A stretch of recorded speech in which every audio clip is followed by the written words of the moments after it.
to put the best in each of our residents. And it's like a holistic approach, but person-centered.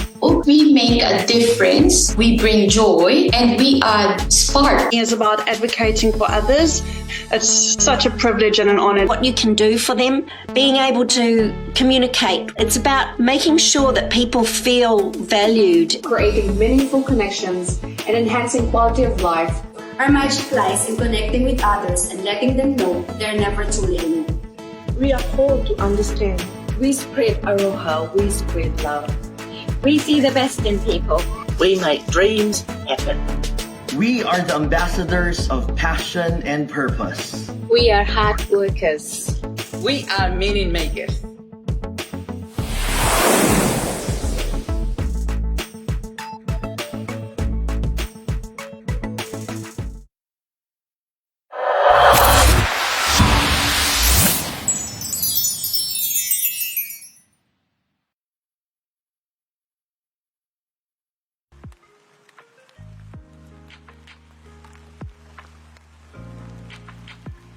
Alrighty. Good evening, everyone. And once again, kia ora te whanau, and welcome to another session of Korero Live. I hope that you guys are warm enough in wherever space that you are in, safe and peaceful. So Korero Live is where we share reflective, inspiring, and honest stories of our diversional and recreational therapy community. Tonight, we are diving into a heartfelt story of service, rediscovery, and reconnection. A blog entitled Full Circle, Bringing My DRT Heart into the Skies with Air New Zealand by none other than Jake, a qualified diversional recreational therapist and now a flight crew with Air New Zealand. Welcome, Jake, and tell us, how are you feeling tonight and how are you feeling after your story has been shared all over the world? Thank you, AJ, for that introduction. And firstly, I would like to send a very warm welcome to all our DTs out there, our healthcare professionals, and to you as well, AJ. And to answer your questions, I'm extremely humbled and honored to be speaking my experience on this platform. And it's not only speaking about my job title as a diversional therapist or as a flight attendant, but it's the journey of my heart as well. So I am extremely honored to be in this podcast with you all.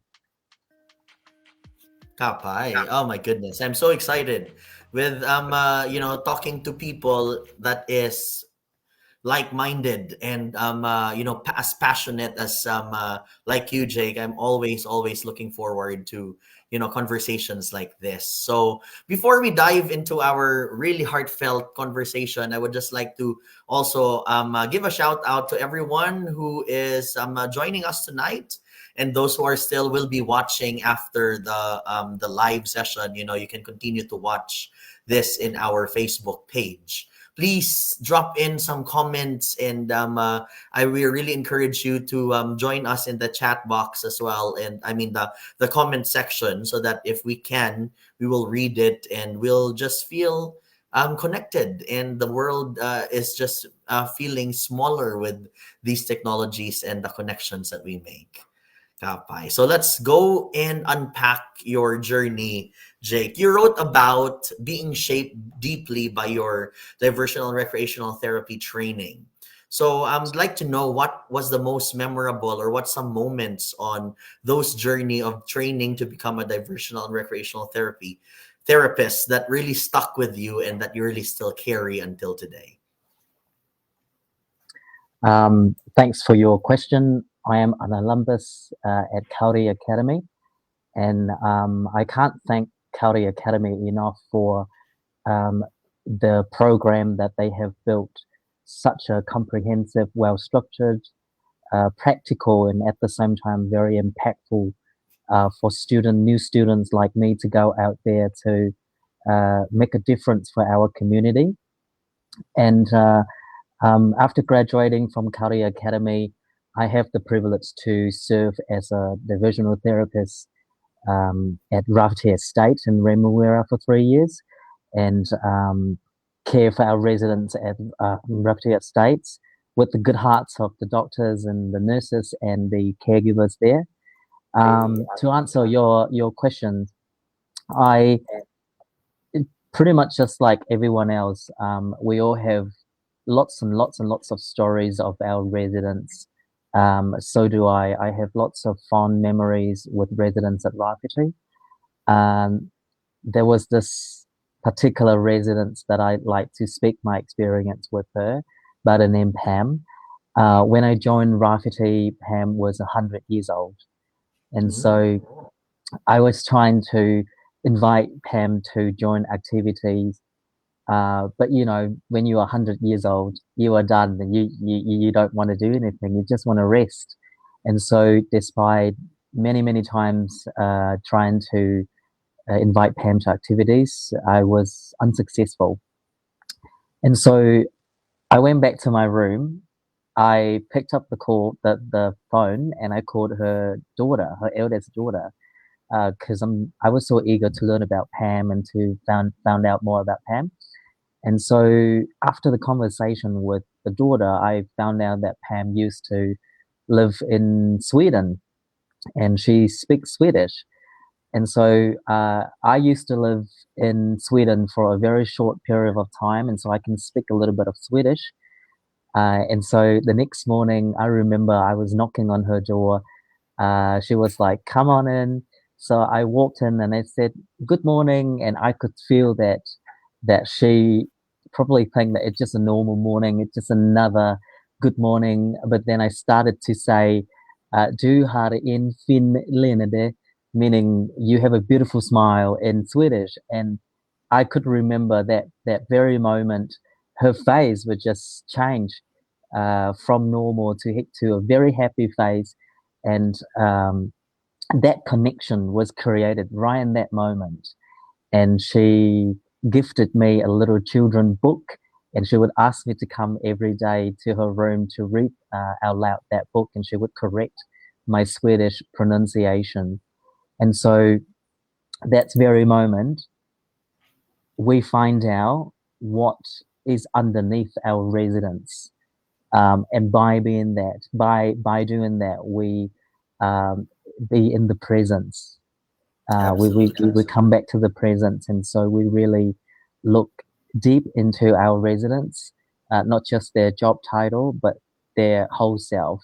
And so by looking at that, I was able to make that connection with Pam. And sadly, Pam passed away at the age of 103. And I was not there because I was on annual leave.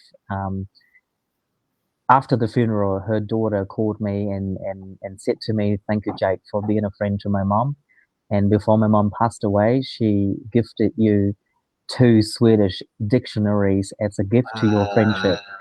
And that story struck with me to this day. Yeah. Kapay.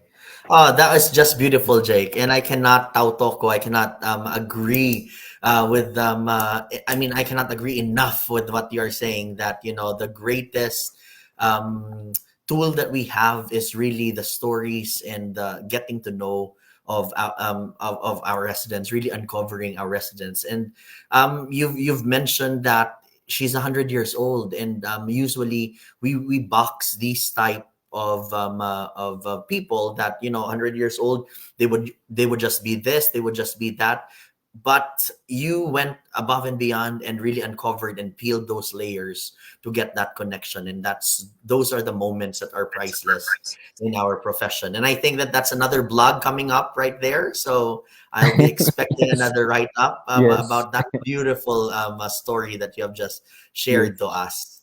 So now fast forward to you flying internationally now and seeing the world. How cool is that? Can you tell us more about that? And then at what point did you feel the tug to reconnect with aged care and the healthcare space again? Of course.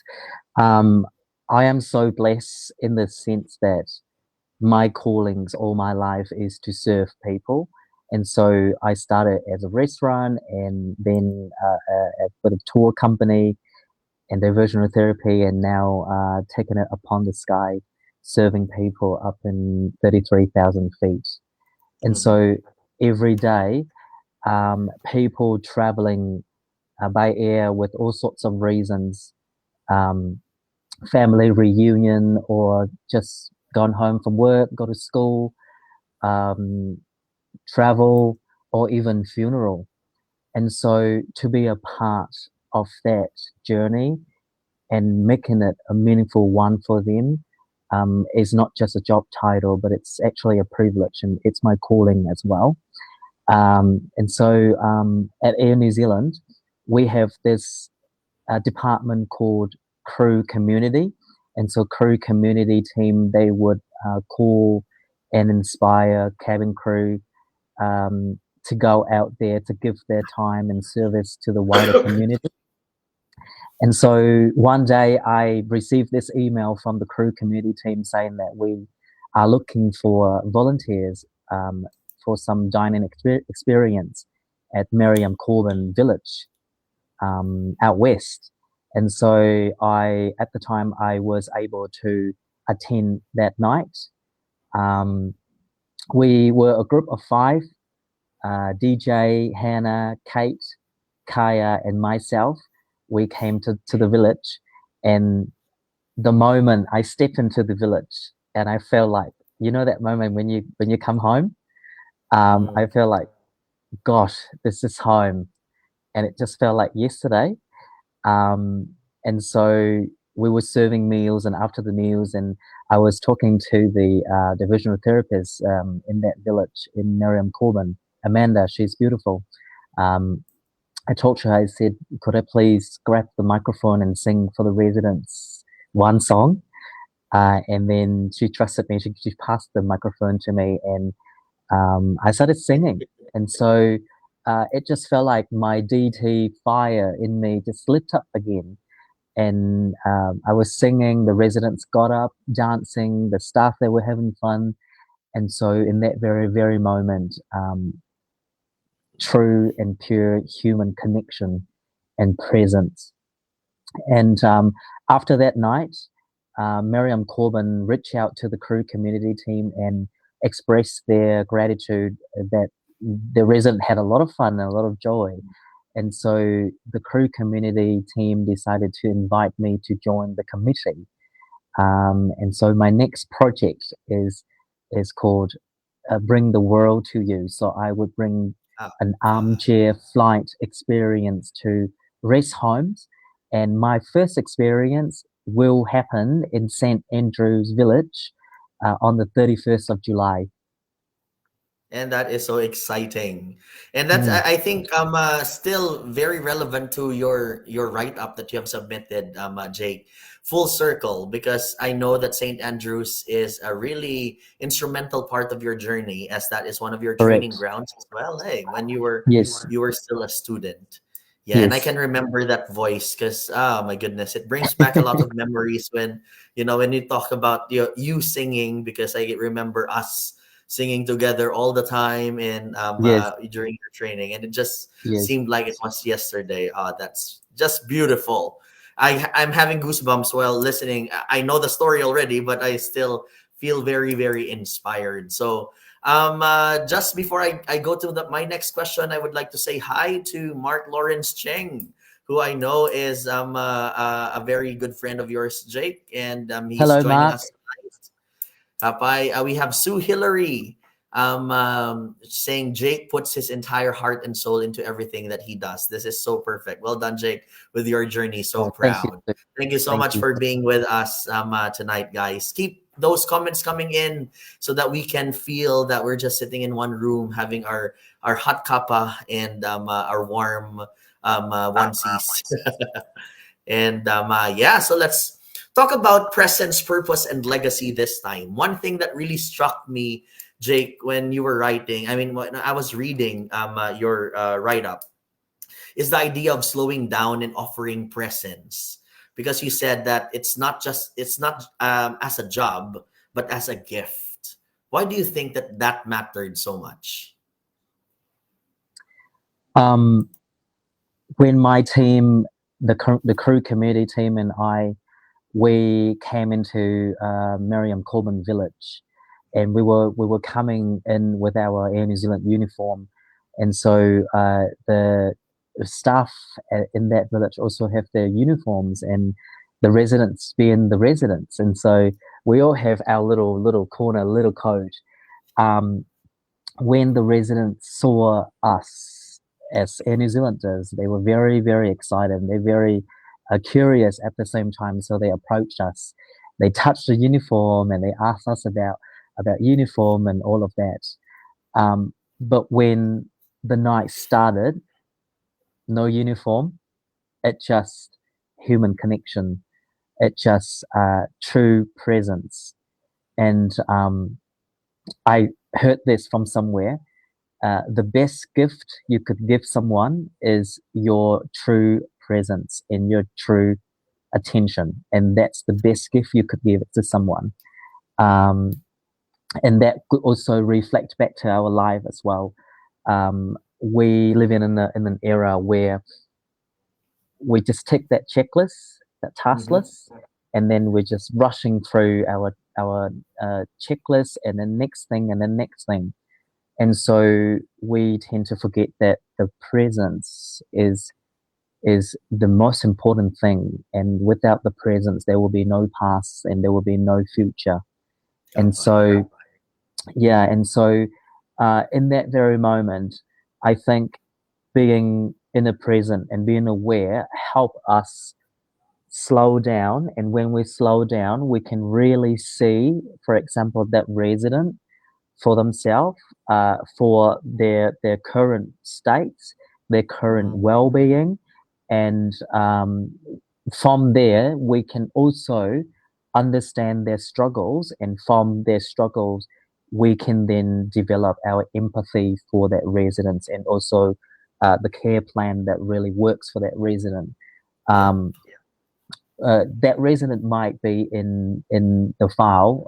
He likes to eat this and he likes to eat that, but be in the present help us recognize that Mr. A is in the current state, and we need to adapt to his current state. And that's what I mean by be in the present is truly a gift. And same for our family as well. Same for our family. We tend to be busy with our life, and so when we go home, we have the moment with our family during dinner. If we could just put away our phone, or shut down all our thinking about the past, about the future, and so we be there for our family, for our partners, our sisters, brothers, and we give them the true human connection. And that's truly a gift.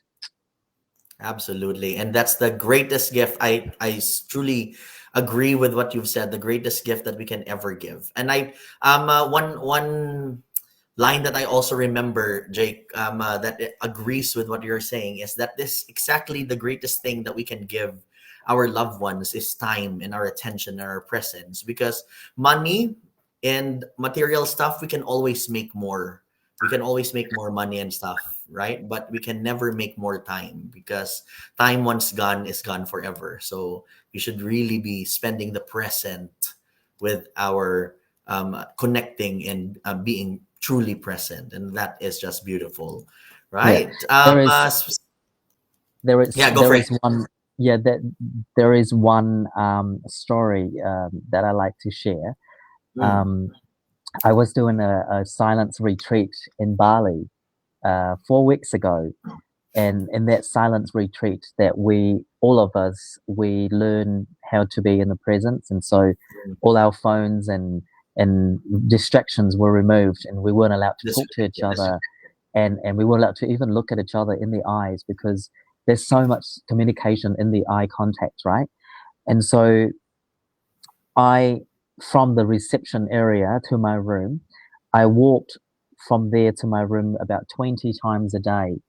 But because I was so distracted by all the thinking of the past, of the present, and so I'm not in the moment, in the present moment. And so that day, the instructor asked us to do a walking meditation. And so just try to walk really, really slow, observe what's in the surrounding.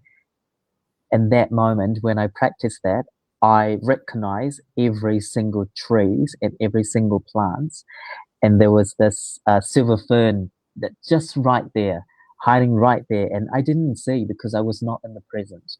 And so because of the meditation practice, I can now recognize that, wow, that's the silver fern. It's right there the whole time, but I never see. And so reflect back to aged care. We are looking after these people that they spend all their lives to raise families and to build communities. And yet in their later stage of life, they tend to be invisible to the system that prioritize task, autopilot. Okay, checklist, go to autopilot. KPIs. KPI, exactly. However, diversional therapists are a group of special people, and God or your ancestors or whoever is above choose you, not anybody else, but you, to have that special mission to be there for them, to sing the songs that they can't sing anymore because of dementia, to help them play the game that they used to like but they can't stand on their own, or just be willing to sit there, offer your presence, to listen to their stories, even though they told you that story 5 minutes ago. And to me, our presence and compassion is the most precious gift that we could give it to our residents. Absolutely. Yeah. That is just amazing. And speaking of presence, Chari Paitokan wanted to say her presence as well and say hi to our hello, Sherry. Korero tonight. Yeah. Mark is saying that he will see you on the 31st because Mark is with St. Andrews. All right. Awesome. Kapay, let's continue. Yes. Yeah. Now, Jake, you have also mentioned that you will never leave. The diversional recreational therapists in you will never ever go away. And things happen for a reason and not by accident. And it is not like you mentioned. You were chosen specifically to become a qualified diversional recreational therapist, not by chance, not by accident, but it is life's design or destiny that you are a DRTh. So what do you think this practice or this profession, how does it influence how you fly and serve with your role today? I am always thankful to my time as a divisional therapist, because it's those years of experience. It's not long, but it's helped build my resilience, and especially working with the aged care population helped me understand their struggles, my team struggles, and my struggle as well. And so those understanding instills in me a sense of compassion, a sense of empathy, and serving as a DT, I realize that there's so much to a person rather than just the body that we see.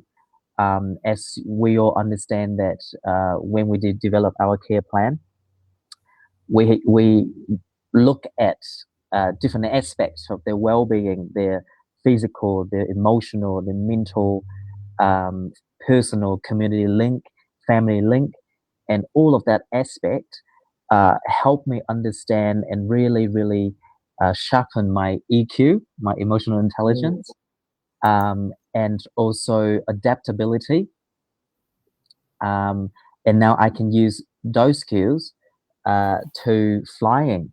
So imagine a day I greet and board 800 passengers on the aircraft, and a lot of people scanning, a lot of greeting, but with all those skills that help me identify, okay, that's elder passenger, they need a blanket, they need a pillow, they need some water, even though they are not willing to ask.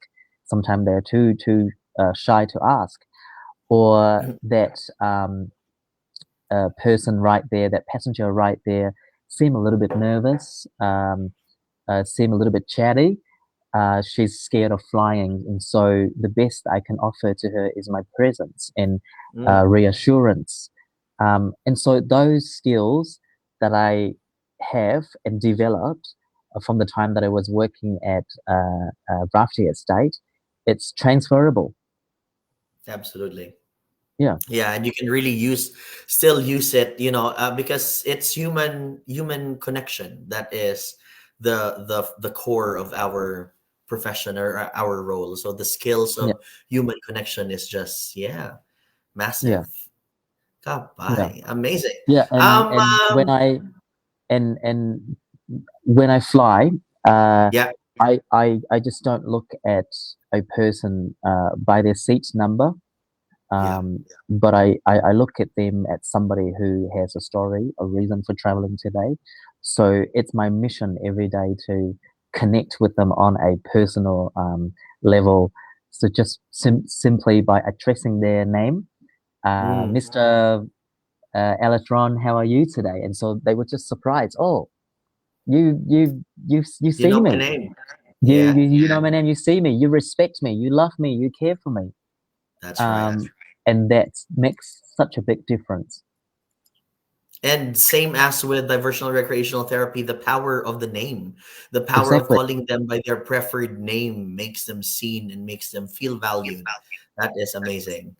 Apay. So I think we have a little bit more time. So I would like to ask our viewers who are joining us live today, to give us a shout out or give us a quick comment there so that we can greet you here, as well as if you have any questions for Jake, we may have time to bring that up. So please send through if you have any questions or if you are interested on something that we can ask Jake tonight. Just comment them in the comment section and we will try to read them. So Jake, I know this is not in your script anymore, but let's talk about your cabin crew journey or your flight attendant journey. Has this always been a dream? Do you really like flying? And how does it feel now that you're doing it? It has always been my dream. And so when I was living in Vietnam before I moved to New Zealand, I dreamed to be a flight attendant. However, life or other profession has chosen me with different paths. And so I remember I was running a motorbike tours back in Vietnam. And Air New Zealand used to fly directly from Auckland to Ho Chi Minh, my hometown.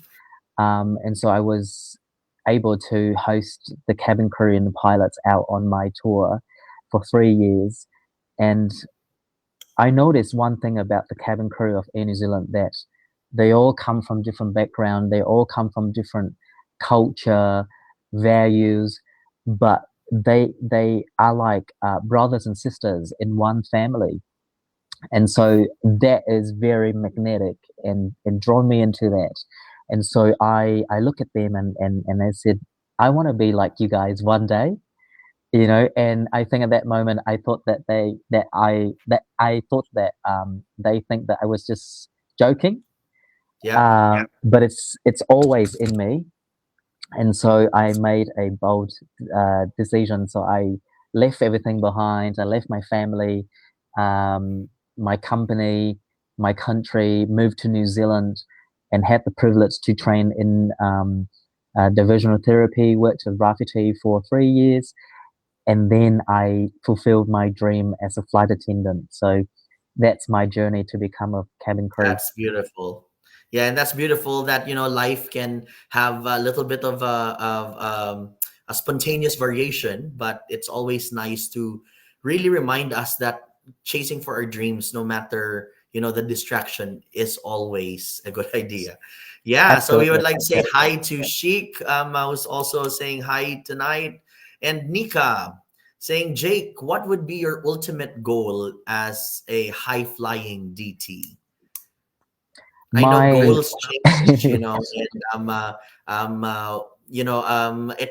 it changes over time. So I think, what is your goal right now? What's your ultimate goal right now that you've seen? Because what your goal of becoming a flight attendant has already been fulfilled. So what's next?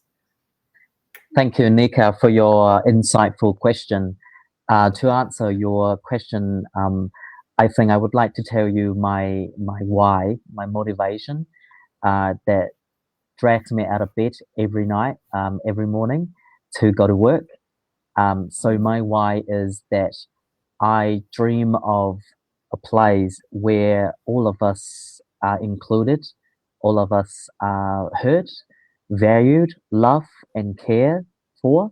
And so that is my why, and navigate every action that I do.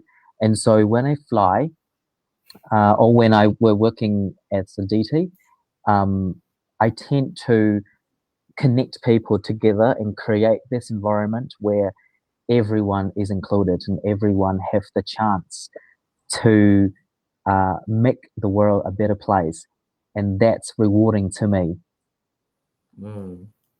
Amazing. Yeah.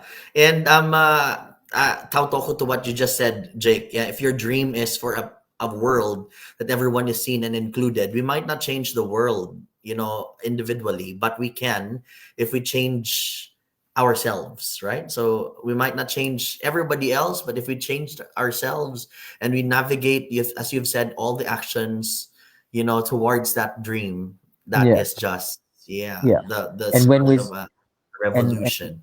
and when we say that I am going to change the world, or we are going to change the world, and that saying is very luxurious, and it's hard to grasp, but absolutely, but we can change the world at home. We can change the world around our community, our work, and so with that we can change the world. Amazing. We have another one from Sue Hillary.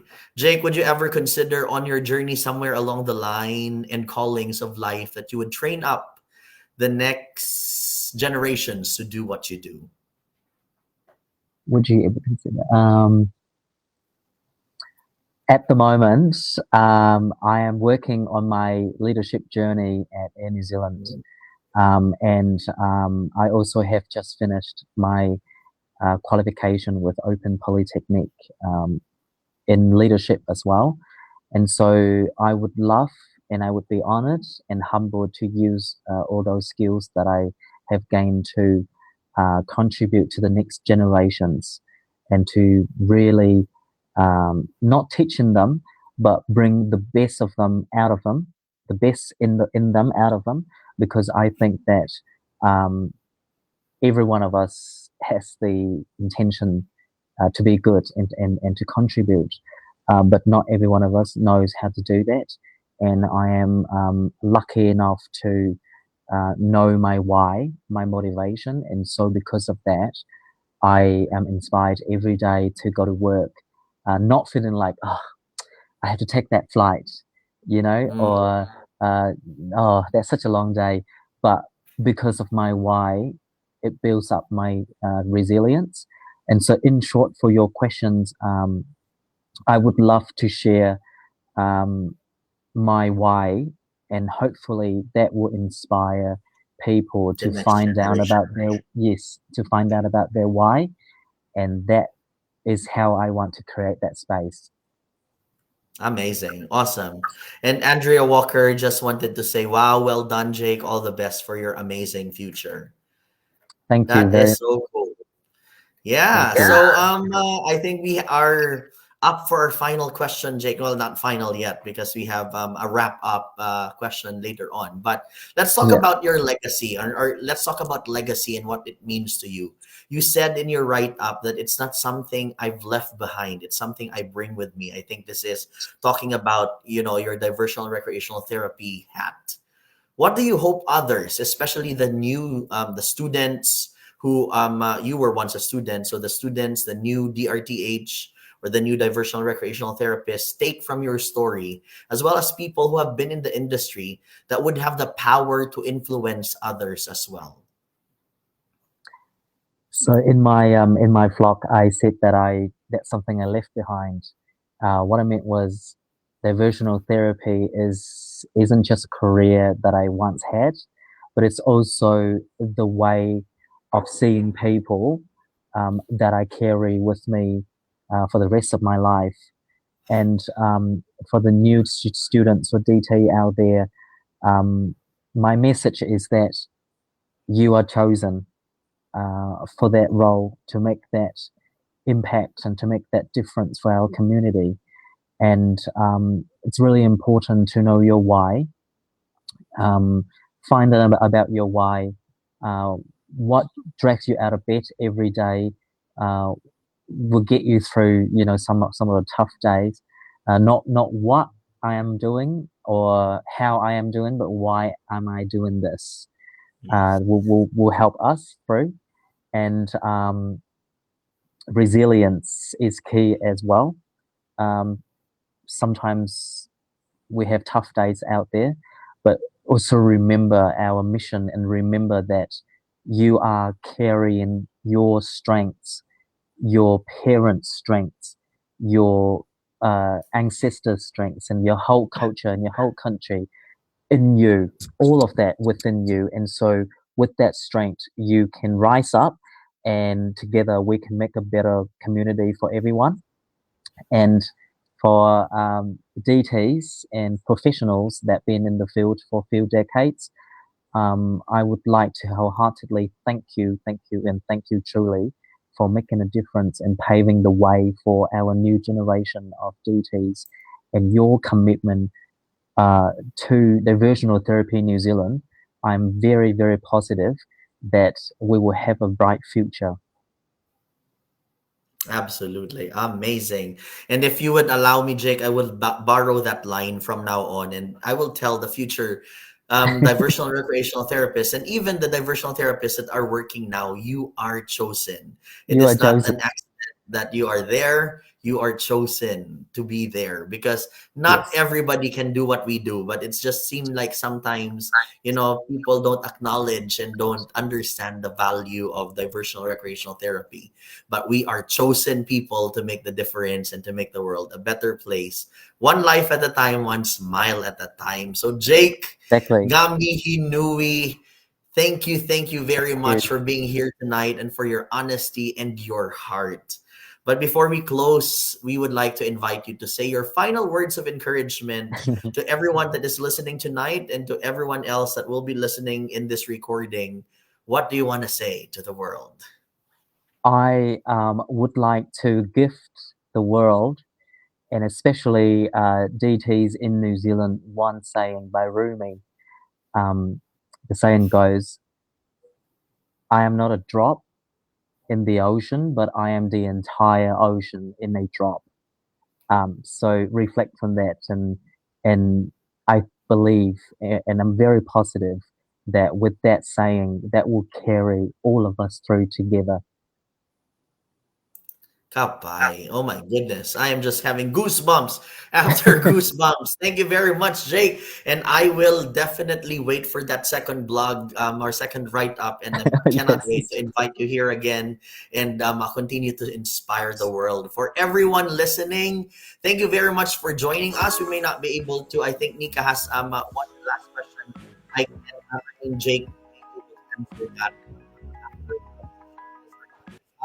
unfortunately tonight, but may this remind us all that diversional recreational therapy isn't just a job.